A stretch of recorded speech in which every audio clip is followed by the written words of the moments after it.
अस्सलाम वालेकुम। Last lecture में हम लोग बात कर रहे थे किसकी, वेक्टर प्रोडक्ट की। और वेक्टर प्रोडक्ट में हमने बहुत सारी बातें पढ़ ली थी, लेकिन अनफॉर्चुनेटली हमारी वीडियो लंबी हो गई थी और हमें पता भी नहीं चला था, जिसकी वजह से वीडियो जो है आप देखे होंगे, अगर लास्ट लेक्चर तो देखे होंगे कि अचानक से ऐसा लग रहा है कहीं से छूट गया हो। ठीक है ना, तो वहीं से हम कंटिन्यू करेंगे। ठीक है ना, वेक्टर प्रोडक्ट की जो बातें बच गई थी उनको आगे। ठीक है, तो हमने देखा था क्या कि A क्रॉस B क्या है, A B sign theta eta cap है, या A B sign theta eta cap है। तो अगर मैं इनका दोनों तरफ मैग्नीट्यूड ले लूँ, इनका दोनों तरफ मैग्नीट्यूड ले लूँ, तो ये क्या हो जाएगा, magnitude of A magnitude of B sine theta, और ईटा कैप का मैग्नीट्यूड क्या हो जाएगा 1। तो यहाँ से हम क्या देख सकते हैं कि साइन थीटा जो है वो क्या है, A क्रॉस B है, और divided by magnitude of A and magnitude of B, divided by magnitude of A and magnitude of B।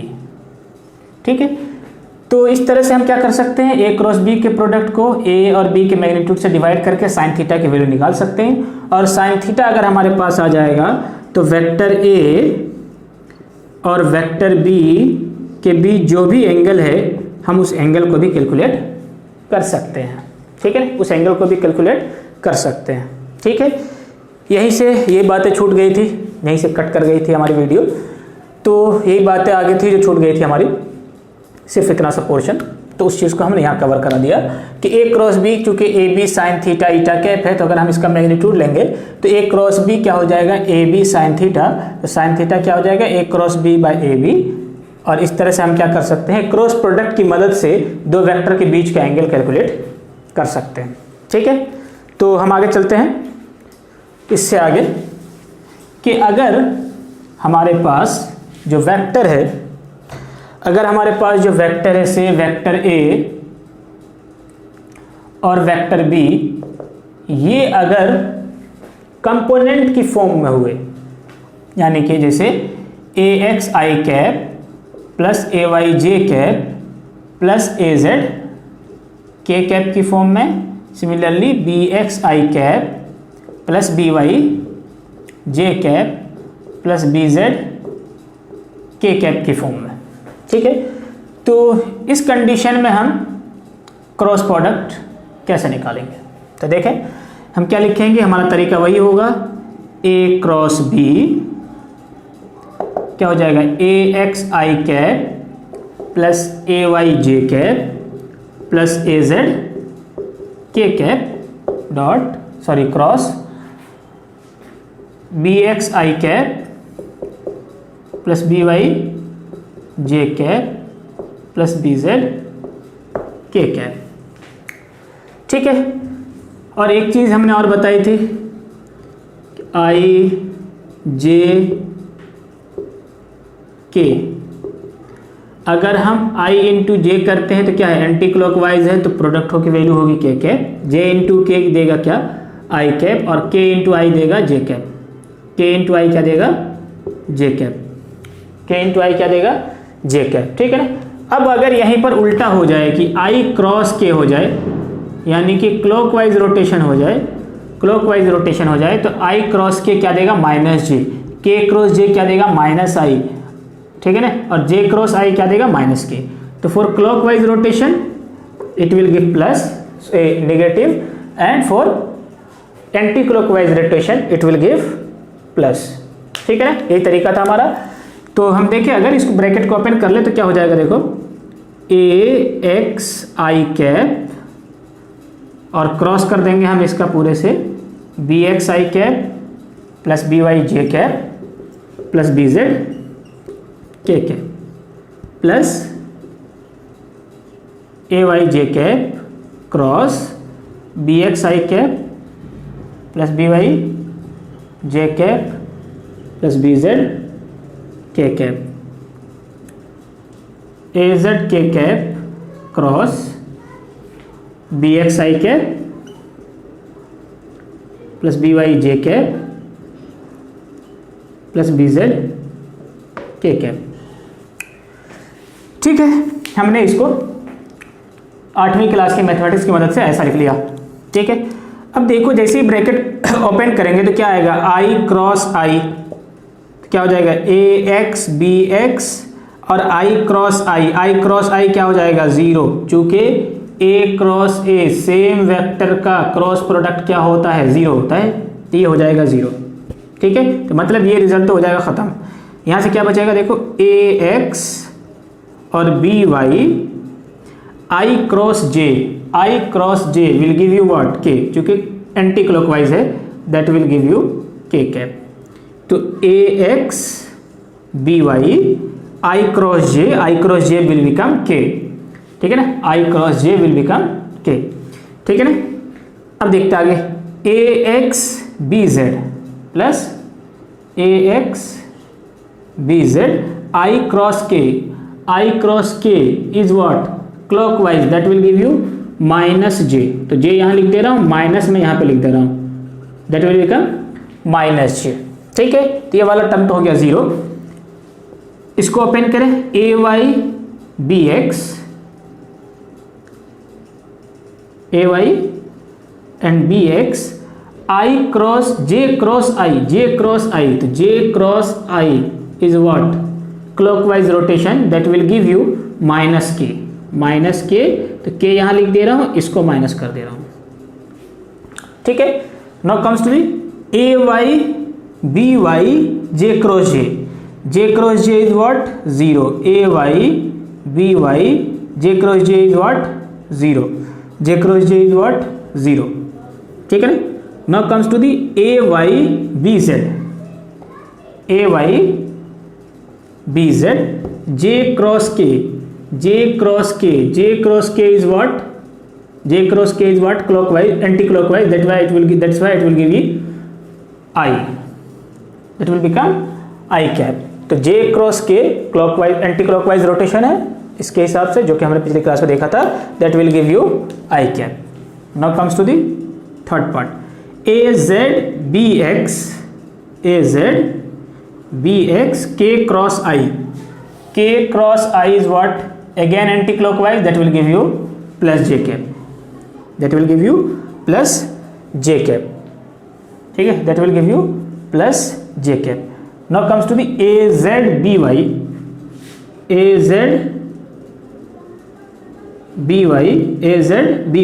के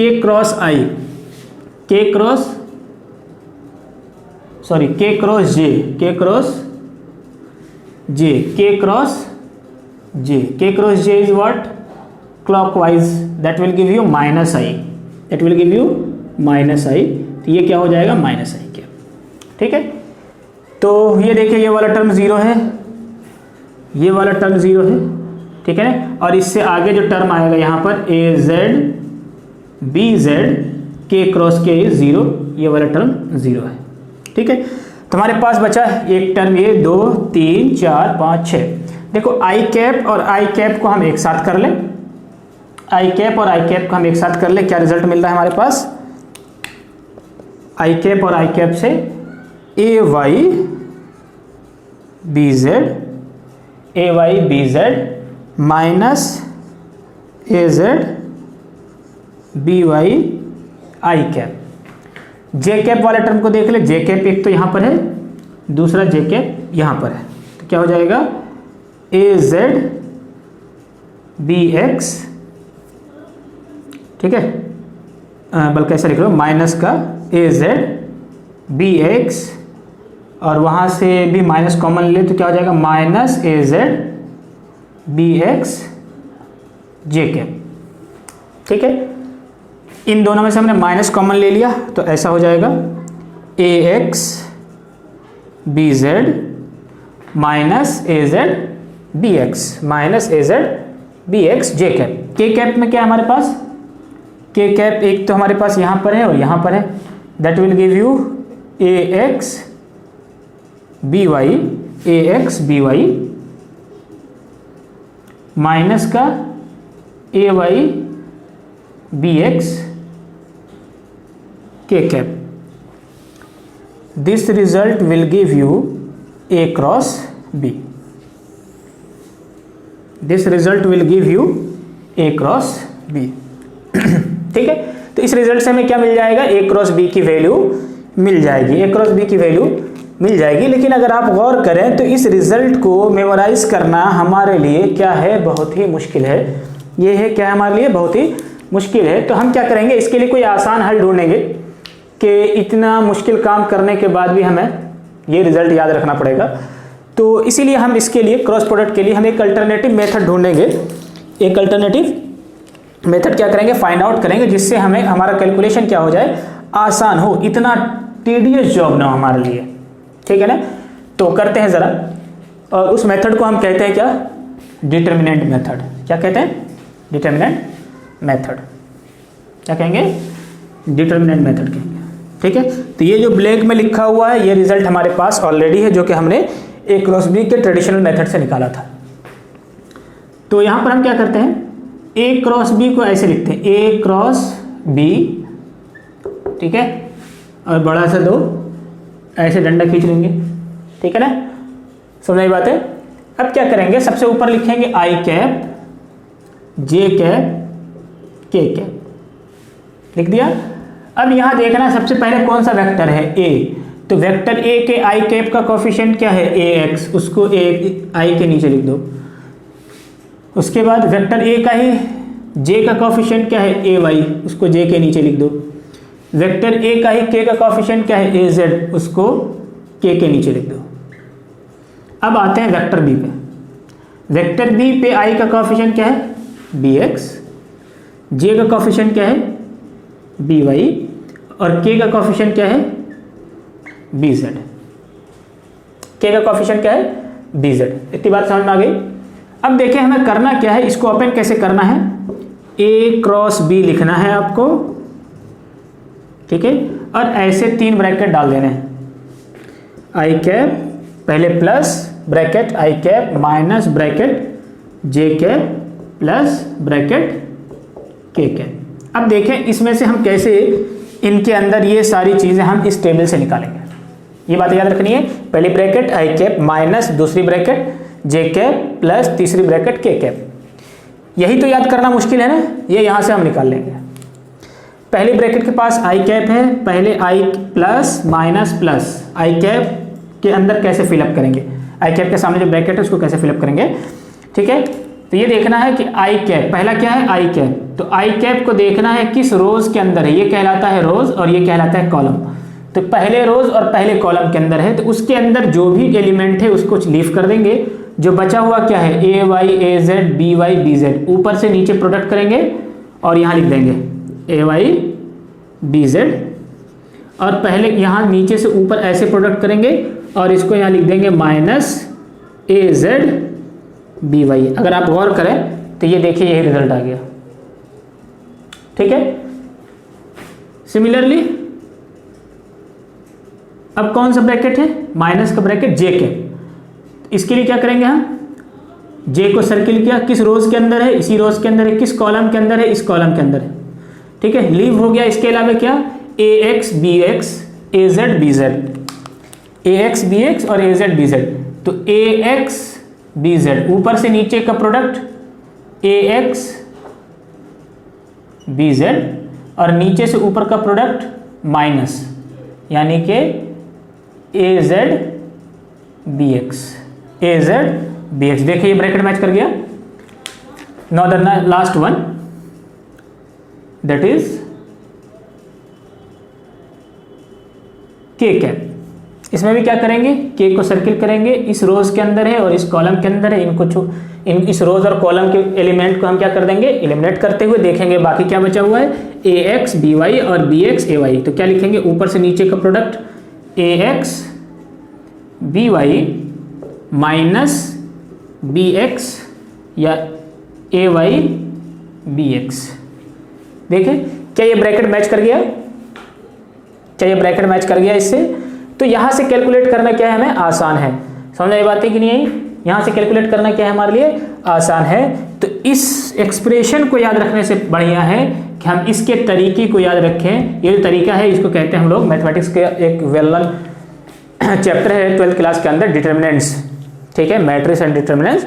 तो उस डिटर्मिनेंट की प्रॉपर्टी होती है इस तरह से ओपन करने की। चूँकि आप अभी मैथमेटिकल बैकग्राउंड से इतने स्ट्रांग नहीं हैं, तो इसीलिए हमने बगैर ये कहे हुए कि ये डिटर्मिनेंट है या ये मैथमेटिक्स का पार्ट है, हमने कहा इसको आप एज ए जुगाड़ समझिए कि ये ऐसा काम करना है। जैसे आई कैप को हमने कंसिडर किया तो उसके रोज और कॉलम को छोड़कर ऊपर से नीचे के प्रोडक्ट को प्लस करना है, नीचे से ऊपर के प्रोडक्ट को माइनस करना है। शुरुआत कैसे करनी है? आई कैप के साथ प्लस ब्रैकेट के बाहर, जे कैप के साथ बाहर ब्रैकेट के बाहर माइनस, के कैप के ब्रैकेट के बाहर प्लस, और यही तरीका हम अपनाते जाएंगे। जब जे को कंसिडर करेंगे तो जे किस रोज में है और किस कॉलम में है उसको एलिमिनेट, उसको छोड़ करके बाकी के 4 एलिमेंट हमेशा बचेंगे। ऊपर से नीचे का प्रोडक्ट प्लस, नीचे से ऊपर का प्रोडक्ट माइनस। सिमिलरली के साथ, ठीक है। तो इस तरह से हम क्या कर सकते हैं, आसानी से रिजल्ट कैलकुलेट कर सकते हैं, ठीक है ना। तो ये था, यहीं तक थी हमारे वेक्टर और स्केलर प्रोडक्ट की कहानी, ठीक है ना। वेक्टर और स्केलर प्रोडक्ट की कहानी, ठीक है ना। तो अब जो है हम यहाँ से आगे इसके ऊपर बेस जो है क्वेश्चन को कंसिडर करेंगे, क्वेश्चन को कंसिडर करेंगे और उसे सॉल्व करने की कोशिश करेंगे। ये रिजल्ट याद रखने की बिल्कुल ज़रूरत नहीं है, ठीक है। हमें क्या करना है, इसी रिजल्ट को जो डिटर्मिनेंट फॉर्म है उसी को यूज़ कर लेना है। तो अब मैं कुछ क्वेश्चन को कंसिडर करूँगा। तो सबसे पहले चूँकि आज क्रॉस प्रोडक्ट से शुरू किया था, तो पहले हम क्रॉस प्रोडक्ट को और स्केलर प्रोडक्ट के क्वेश्चन को करेंगे। उसके बाद जो है नेक्स्ट टॉपिक की तरफ मूव करेंगे। तो हमारे पास जो क्वेश्चन है वो हमारे पास कुछ इस तरह से है कि if vector a is equal to 3i cap plus j cap plus 2k cap and vector b is 2i cap minus 2j cap plus 4k cap, then find the value of a cross b का magnitude, है ना। तो a cross b के magnitude की value हमें calculate करनी है, ठीक है। तो सबसे पहले तो हमें a क्रॉस b पता होना चाहिए, तभी उसका मैग्नीट्यूड कैलकुलेट कर पाएंगे। तो हमें क्या लाना है, a क्रॉस b। कोई बात नहीं, हम डिटर्मिनेंट फॉर्म लिखेंगे i cap, j cap, k cap, ठीक है, ऐसा रख दिया, ठीक। अब आई कैप के वेक्टर ए के आई कैप का कॉफिशिएंट 3, जे कैप का 1, के कैप का 2, चूंकि पहले वेक्टर ए है। दूसरे में क्या है, 2 माइनस 2 और 4। तरीका हमारा क्या रहेगा, फर्स्ट ब्रैकेट आई कैप माइनस सेकेंड ब्रैकेट जे कैप प्लस थर्ड ब्रैकेट के कैप, ठीक है। हमने क्या रखा, आई कैप को ढक लिया, इस रोज और इस कॉलम को लीव कर देंगे। क्या बचेगा, ऊपर से नीचे का प्रोडक्ट प्लस, यानी 1 इंटू 4, नीचे से ऊपर का प्रोडक्ट को माइनस करना है, माइनस 2 इंटू 2 यानी कि माइनस 4, और अब उसको सब्ट्रैक्ट करना है, दैट विल बिकम प्लस 4, है ना। कैसे माइनस करना है इस माइनस 4 को, है ना, ठीक है ना। तो ये क्या हो जाएगा, प्लस हो जाएगा, ये क्या हो जाएगा, प्लस हो जाएगा। खैर, इसको हम डायरेक्टली क्या लिख सकते हैं, प्लस 4 लिख सकते हैं, ठीक है, ठीक है। होपफुली आपको ये बात समझ में आ गई होगी। Now the next bracket is minus bracket J cap. तो जे कैप क्या है, इसको ढक लो, तो ये रोज और ये कॉलम खत्म। क्या बचा, 3 4 ज़ा 12, 2 2 ज़ा 4 माइनस का।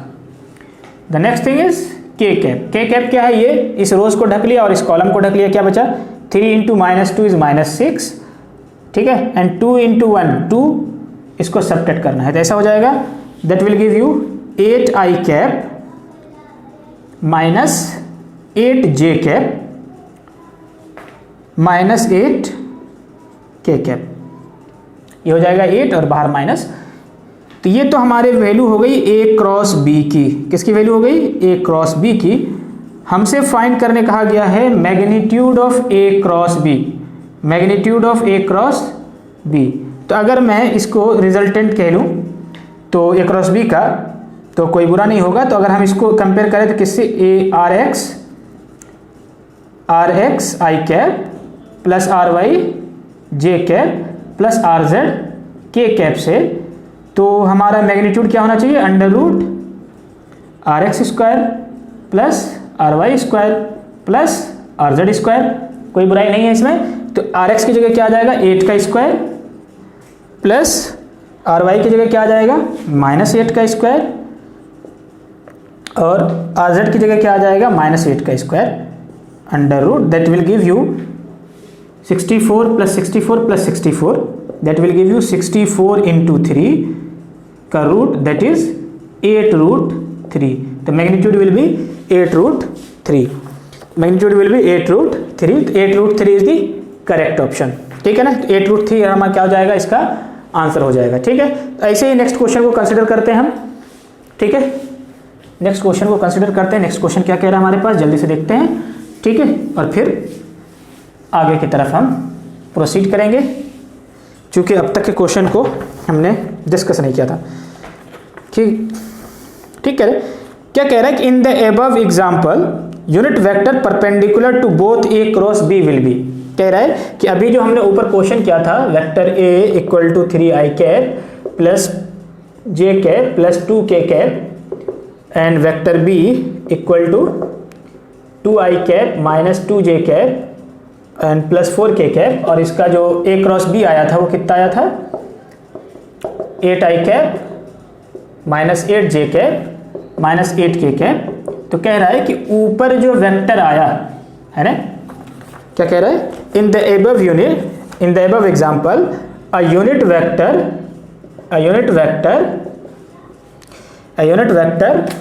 Perpendicular to both vector a and vector b, है ना. Vector a and vector b will be what. ठीक है. तो कह रहा है कि ऊपर का जो क्वेश्चन था उसमें एक ऐसा यूनिट वेक्टर बताइए कि जो कि ए के और बी के, मतलब ऊपर में जो वेक्टर ए और वेक्टर बी है उसके करस्पॉन्डिंग एक ऐसा यूनिट वेक्टर बताइए जो ए से भी परपेंडिकुलर हो और बी से भी परपेंडिकुलर हो. अगर आपको कुछ बातें याद हो तो हमने बताया था कि ए क्रॉस बी में जहां पर वेक्टर ए और वेक्टर बी का क्रॉस प्रोडक्ट है, a B sine theta eta cap, ये ईटा कैप वेक्टर ए और वेक्टर बी के प्लेन से परपेंडिकुलर होता है ना. तो इसका मतलब ये जो ए क्रॉस बी है ये वेक्टर ए और वेक्टर बी के प्लेन से क्या है, ये परपेंडिकुलर है.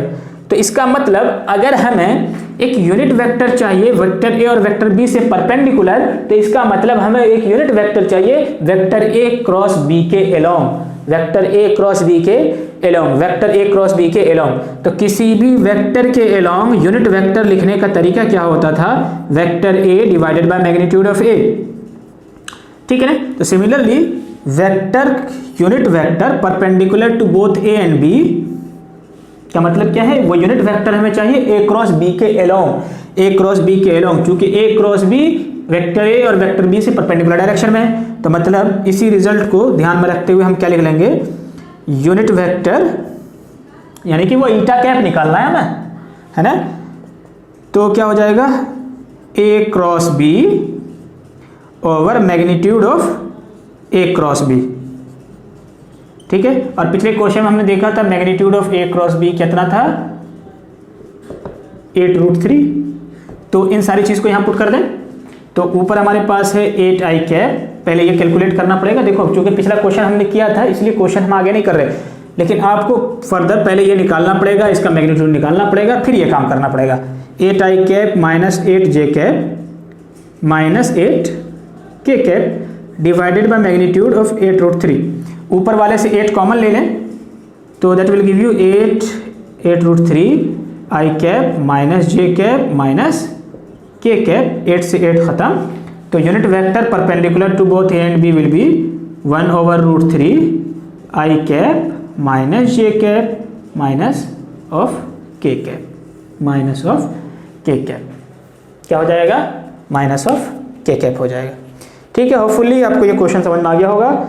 ठीक है. आगे की तरफ हम बढ़ते हैं, नेक्स्ट क्वेश्चन को देखेंगे. मैं जब भी क्वेश्चन प्रोवाइड करूं आपसे रिक्वेस्ट है कि पहले जो है आप इस क्वेश्चन को पॉज करके खुद से सॉल्व करने की कोशिश क्या करें. ठीक है. उसके बाद हमारे सॉल्यूशन की तरफ आया करें, तब आपके लिए ज़्यादा बेनिफिशियल होगा. हाँ, अगर आप पहली बार वेक्टर पढ़ रहे हैं, फिर जो है आप पहले इन चीज़ों को सीखें, फिर अगर आपके पास क्वेश्चन नहीं हो तो आप हमारे जो ईमेल है उसके ऊपर मैसेज कर सकते हैं, तो हम आपको क्वेश्चन शीट प्रोवाइड कर देंगे। ठीक है, नेक्स्ट क्वेश्चन हम देखते हैं कि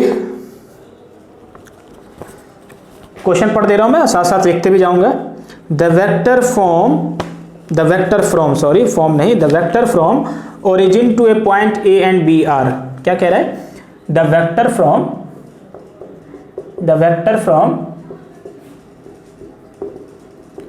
origin to the point A and B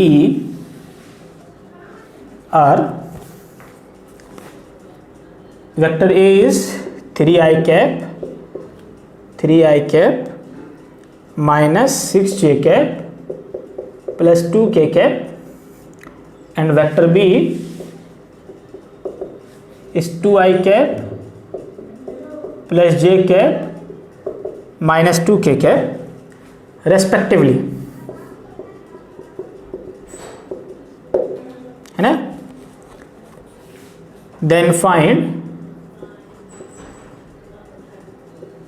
find the area of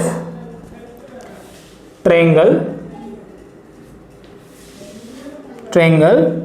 OAB, then find the area of triangle OAB। एक बहुत ही अच्छा कॉन्सेप्ट आ गया यहाँ पर, देखें तो अगर आपको बहुत अच्छी बात समझ में आएगी कि देखो हमारे पास क्या है कि एक वेक्टर, एक पॉइंट है A, दूसरा पॉइंट है B, एक पॉइंट है, दूसरा पॉइंट है क्या B, और यहाँ से A का पोजीशन वेक्टर जो है O से A का ये है, और O से B का वेक्टर ये है, मतलब ये है वेक्टर A और यह है वेक्टर B, ठीक है ना, यह वेक्टर A और यह वेक्टर B, ठीक है। और इनकी वजह से एक ट्रायंगल बन रही है, ये वाली ट्रायंगल बन रही है, ठीक है। इस ट्रायंगल का हमें एरिया कैलकुलेट करना है, इस ट्रायंगल का क्या करना है? हमें एरिया कैलकुलेट करना है। क्या करना है? एरिया कैलकुलेट करना है, ठीक है। तो एक चीज़ मैं बता दूं कि अगर देखें, अगर हमारे पास एक पैरेललोग्राम हो,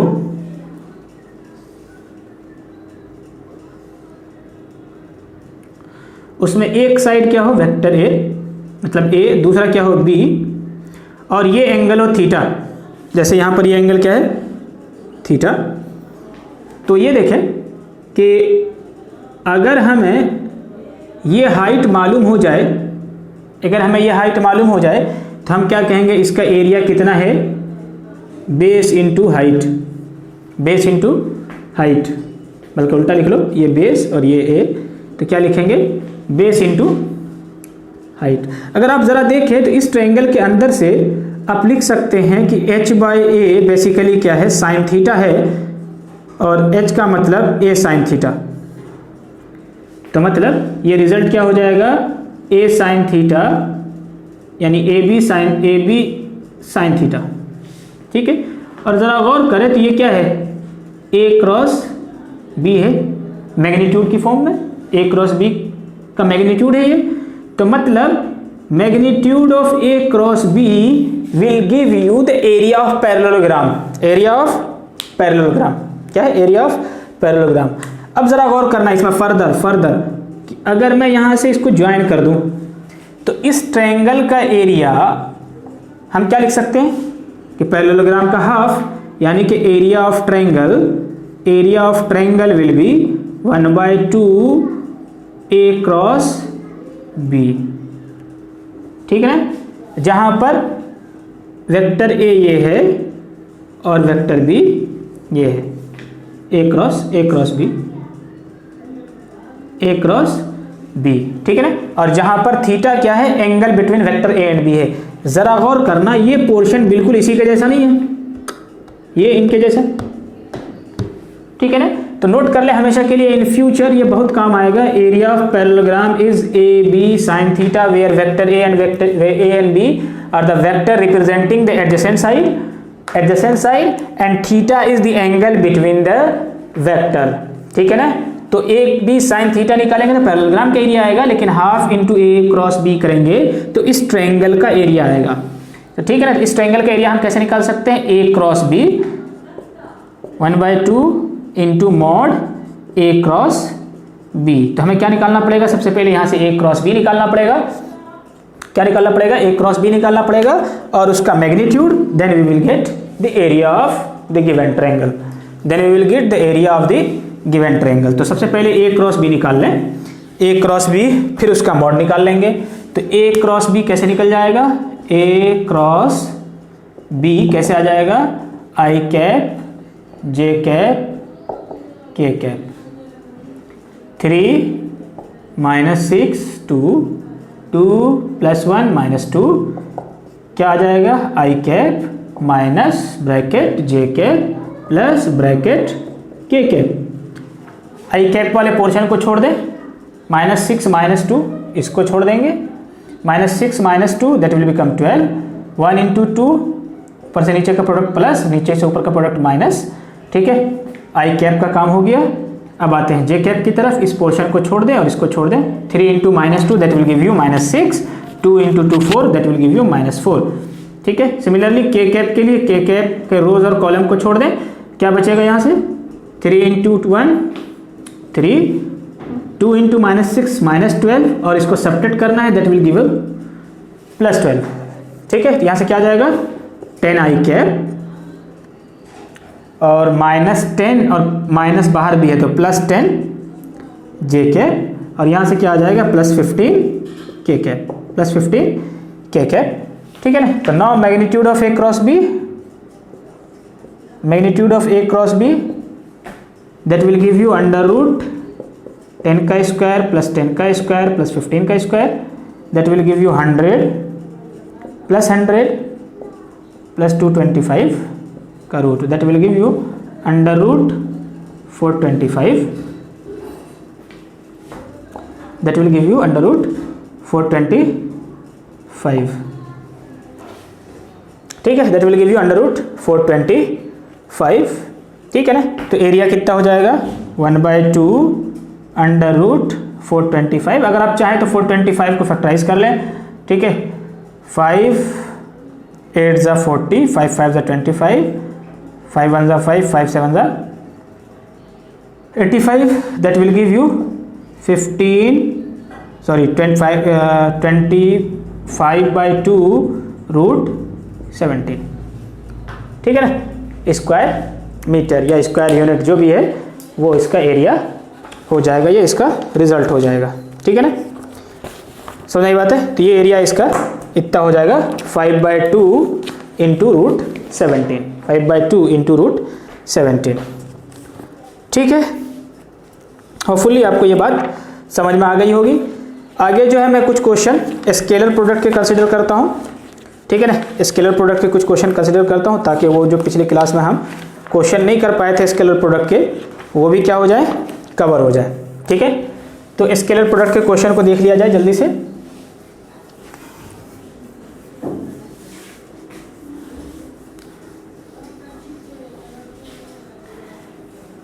स्केलर प्रोडक्ट के क्वेश्चन को देख लिया जाए तो हमारे पास है नेक्स्ट क्वेश्चन कि A and B are two vectors. If vector A is equal to 2i cap plus 4j cap plus 4k cap and vector B is equal to 4i cap plus 2j cap minus 4k cap are two vectors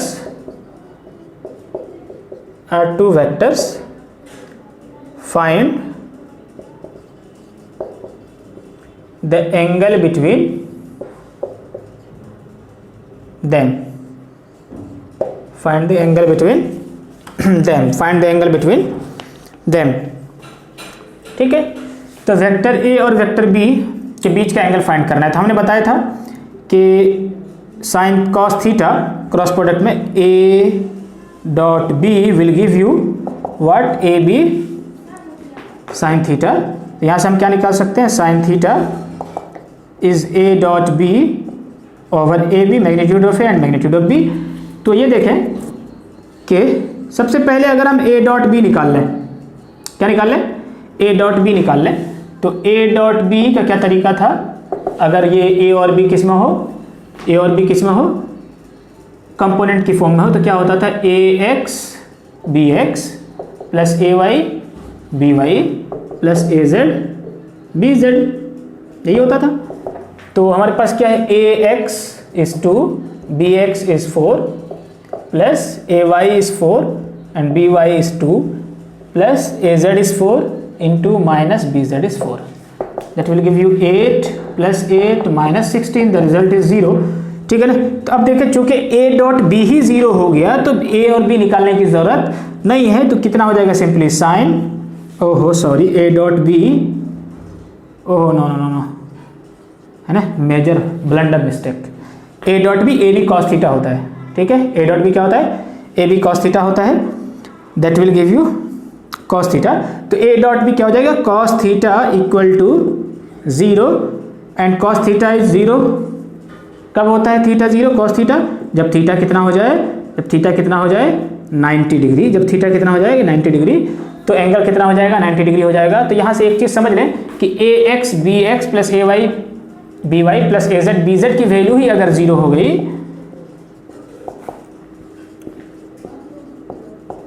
इसी की value अगर 0 हो गई, तो vector A perpendicular हो जाता है vector b के। फर्दर मैग्नीट्यूड ऑफ ए और मैग्नीट्यूड ऑफ बी निकालने की कोनो ज़रूरत नहीं है। ठीक है, कोई ज़रूरत नहीं है। ठीक है ना, होपफुली आपको ये बात समझ में आ गई होगी। हाँ, a dot b a b cos theta होता है, ठीक है ना, इसीलिए। ठीक है, नेक्स्ट क्वेश्चन देखते हैं हम। नेक्स्ट क्वेश्चन क्या है हमारे पास,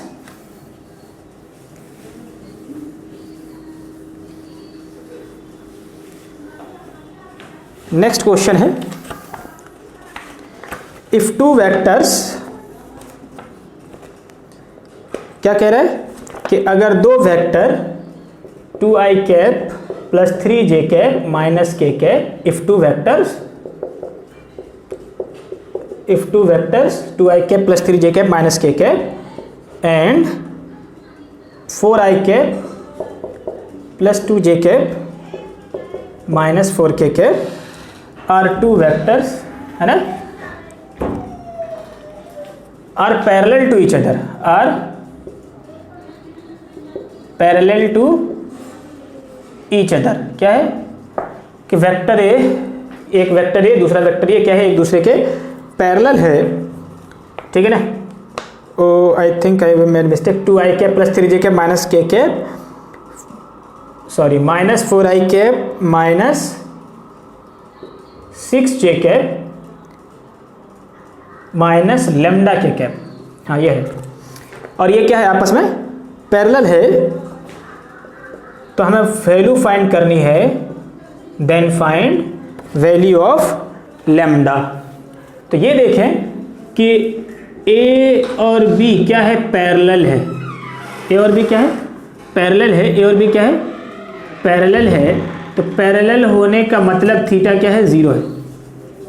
थीटा क्या है, 0 है। थीटा क्या है, 0 है। समझ आ गई बात है, थीटा क्या है, 0 है। समझ में आई। तो ए डॉट बी किसके बराबर हो जाएगा, ए बी कॉस थीटा के बराबर हो जाएगा। ए डॉट बी में ए बी क्या हो जाएगा, ए बी कॉस थीटा के बराबर हो जाएगा। और थीटा यहाँ पर क्या है, हमारे पास थीटा क्या है, थीटा क्या है, 0 डिग्री है। That is A dot B will become A B, यानी मैग्नीट्यूड ऑफ ए और magnitude of B, magnitude of A और मैग्नीट्यूड ऑफ बी के बराबर हो जाएगा। तो ए डॉट बी तो क्या हो जाएगा, ए x B X plus A Y B Y plus A Z B Z, अगर इसको कंपोनेंट की फॉर्म में देखें तो। और मैग्नीट्यूड ऑफ ए क्या हो जाएगा, under root A square plus B plus A Y square plus A Z square in under root B X square plus B Y square plus B Z square. तो A x A Y that will give you -2 and -4 that will give 2 and -4 that will give you -8 3 and minus 6 minus 18 minus lambda minus 1 and minus lambda, that will become plus lambda under root.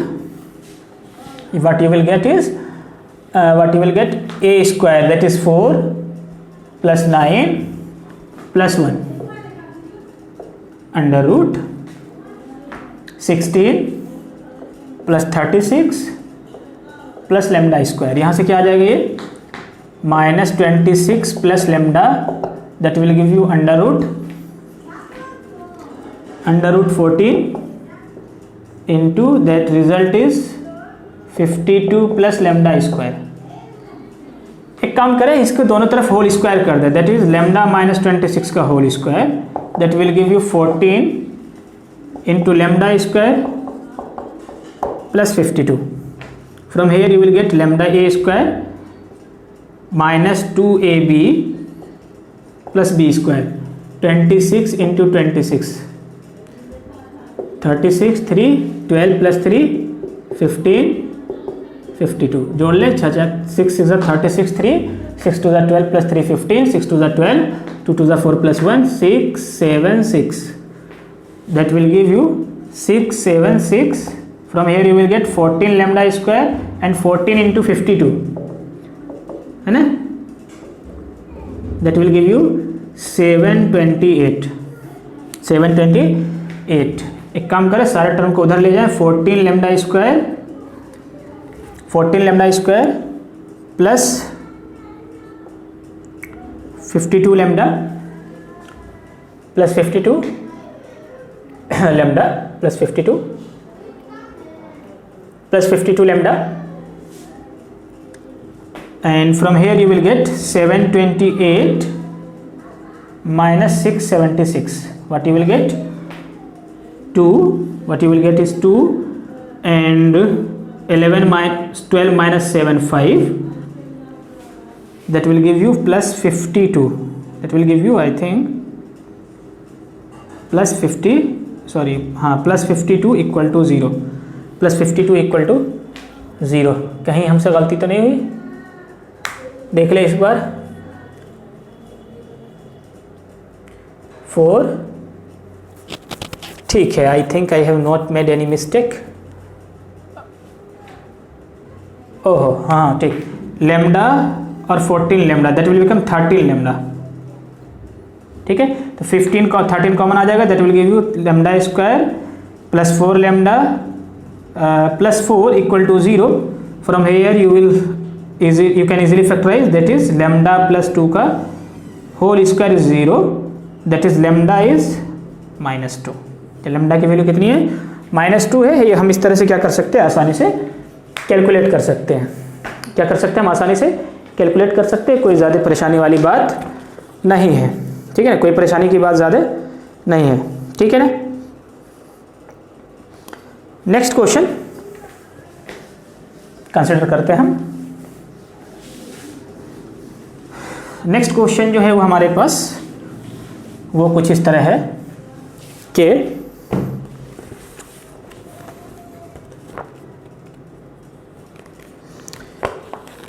Projection of A on B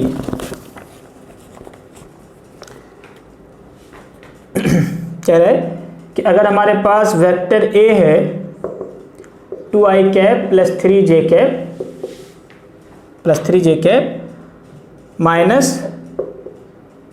k cap, और vector B हमारे पास minus i cap plus 3j cap plus 4k cap. Then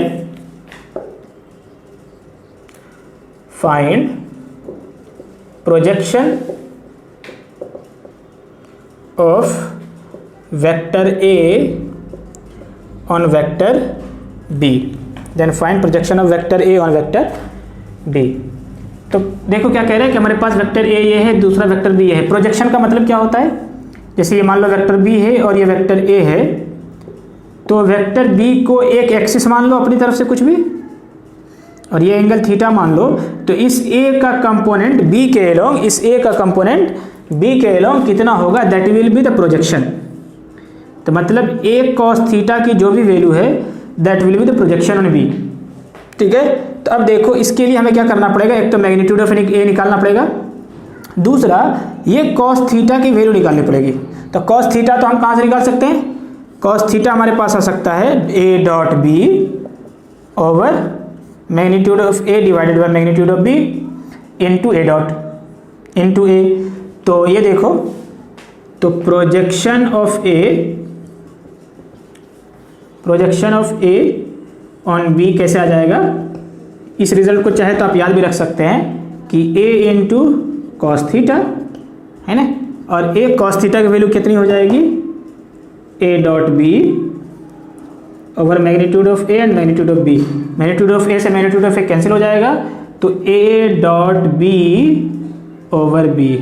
ध्यान रखना, अगर b के along projection चाहिए तो a dot b को b से डिवाइड करना है। अगर सवाल में रिवर्स होता कि b का प्रोजेक्शन a पर निकालो तो a डॉट b को डिवाइड करते मैग्नीट्यूड ऑफ a से, ठीक है ना। तो मैग्नीट्यूड ऑफ b आसानी से हम निकाल सकते हैं। यहाँ पर मैग्नीट्यूड ऑफ b कितना हो जाएगा, अंडर रूट 1 का स्क्वायर यानी आई कैप का कोफिशिएंट -1 का स्क्वायर प्लस 3 का स्क्वायर प्लस 4 का square, that will give you 1 plus 9 plus 16, that will become under root 26. Now comes to the a dot b. a dot b क्या होता है हमारा, ax bx ay by plus az bz, ax ay -2 into -1 plus 3 into 3 plus -1 into 4. What you will get, -2 plus 9 minus 4, that will become -6 and that is +3. तो projection of a on b कितना हो जाएगा, a dot b की value कितनी है, 3 over under root 26, 3 over under root 26, 3 over under root 26, that is the right answer, that is the right answer, ठीक है ना। नेक्स्ट क्वेश्चन की तरफ चलते हैं हम, नेक्स्ट एग्जाम्पल देखते हैं हम। नेक्स्ट एग्जाम्पल क्या हमारे पास, ठीक है।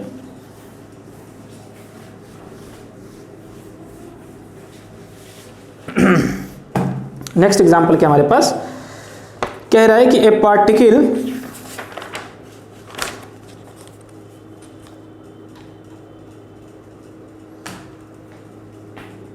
ठीक है, a particle moves from the position 3i cap plus 2j cap minus 6k cap to, यहाँ से मूव किया कहाँ तक, 4i cap plus 13j cap plus 9k cap,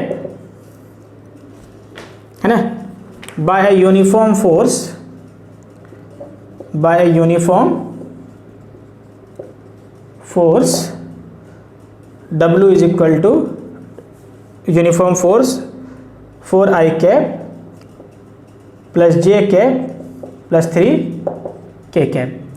एक पॉइंट A है जिसका पोजीशन वेक्टर ये है, दूसरा पॉइंट B है जिसका पोजीशन वेक्टर ये है, और पॉइंट A से पॉइंट B तक किसी कांस्टेंट फोर्स F के जरिए ऑब्जेक्ट को मूव कराया गया। तो हमें पता करना है वर्क डन कितना होगा, जहां पर गिवन है क्वेश्चन के अंदर ही कि वर्क डन जो है हमारा F इंटू डिस्प्लेसमेंट होता है। F इंटू क्या होता है, डिस्प्लेसमेंट होता है। F इंटू क्या होता है, डिस्प्लेसमेंट होता है। तो अगर तुम्हें याद हो तो A का पोजीशन वेक्टर ये, B का पोजीशन वेक्टर ये, तो A से B का डिस्प्लेसमेंट जो होगा वो क्या हो जाएगा, vector A vector B minus vector A। अगर आपको याद हो पोजीशन वेक्टर वाली कहानी तो यहाँ से आपको पता चल जाएगा। तो डिस्प्लेसमेंट आप निकाल लें तो कितना हो जाएगा, 4i cap plus 13j cap plus 9k cap minus of 3i cap plus 2j cap minus 6k cap. From here what you will get, i cap, i में से i घट जाएगा, प्लस 11j कैप, और ये 9k cap था तो 9 में से plus minus minus plus 16, 15j cap,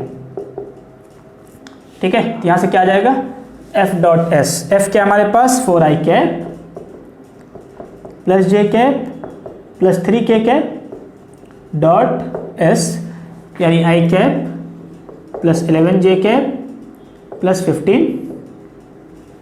15k cap. F dot S a x A y 4 into 1 a Y B y 1 into 11 a z d z 4 plus 11 plus 45 15 plus 45 that will give you what 60 joule. That will give you what 60 joule. That will give you what 60 joule. But I have made mistake somewhere, I think. No, सही है, answer देखने में गलती होगी हमसे, 60 joule है। ठीक है, इस तरह से हम क्या कर सकते हैं, डाटा कैलकुलेट कर सकते हैं। इस तरह से हम क्या कर सकते हैं, डाटा कैलकुलेट कर सकते हैं। तो हमारे पास ओवरऑल जितने क्वेश्चन थे लगभग हमने कर डाला है। ठीक है, बाकी आप जो है क्वेश्चन ट्राई कर सकते हैं। ठीक है, तो वेक्टर के जितने भी पार्ट थे हमारे वो यहीं पर कवर हो गए, वो यहीं पर कवर हो गए, वो यहीं पर कवर हो गए। एक छोटी सी बात है जिसे हम कहते हैं लेमिस थ्योरम, उस थ्योरम का स्टेटमेंट मैं बता दूंगा, सिर्फ उसको याद रखना है। बाकी जो है वेक्टर की पूरी प्रॉपर्टीज़ ख़त्म हो गई, पूरी प्रॉपर्टीज़ क्या हो गई, ख़त्म हो गई। लेमिस थ्योरम का मैं कोई भी क्वेश्चन नहीं करवाने वाला, सिर्फ उसका एक आइडिया दे दे रहा हूँ। जब हम आगे बढ़ेंगे टेक्स्ट बुक के अंदर क्वेश्चन आएगा तो वहीं कर डालेंगे। ठीक है, लेमिस थ्योरम, लेमिस थ्योरम, देखो लेमिस थ्योरम ये कहता है कि अगर कोई पॉइंट है, इस पर मान लो F1, F2 और F3 कोई तीन वेक्टर एक्ट कर रहा है सच दैट कि ये एंगल है अल्फा, ये एंगल है बीटा और ये एंगल है गामा। ठीक है, तो एक कोई पॉइंट है कहीं कहीं पर, किसी पर तीन फोर्स एक्ट कर रहे हैं सच दैट कि F1 such that F1 plus F2 plus F3 की वैल्यू क्या है, 0 है, प्लस F3 की वैल्यू क्या है, 0 है। Then in that condition F1 यानी मैग्नीट्यूड ऑफ F1 और F1 के सामने कौन सा एंगल है, अल्फा, साइन अल्फा बराबर होता है F2 और magnitude of sine beta. F2 के सामने कौन सा एंगल है, beta, that is equivalent to F3 over sine gamma. तो जहां पर भी ऐसी कंडीशन हो, ठीक है ना, F1 plus F2 plus F3 is 0, then in that condition we can write a well known result, this result that is known as Lemis theorem, that is known as Lemis theorem, that is known as Lemis theorem। ठीक है ना, तो अगर ये condition fulfil है कि force तीनों vector का सम क्या है, 0 है, तो इन दैट कंडीशन हम ये रख सकते हैं कि F1 over sine alpha equal to F2 over sine beta equal to F3 over sine gamma. ये प्रॉपर्टीज होल्ड करती है, लेकिन बशर्ते कि इन तीनों की रिजल्ट 0 हो। समझ में आई बात है कि नहीं, इस चीज़ को हम कहते हैं इक्विलिब्रियम। खैर वो आगे की बात है। यहीं पर हमारा वेक्टर की कहानी ख़त्म होती है। इंशाल्लाह जो अब हम हमारे फाउंडेशन सीरीज़ का पार्ट 2 स्टार्ट होगा। Thank you, we will meet in the next part. और नेक्स्ट पार्ट हमारा क्या है, क्लास 9th की फिज़िक्स। ठीक, थैंक यू।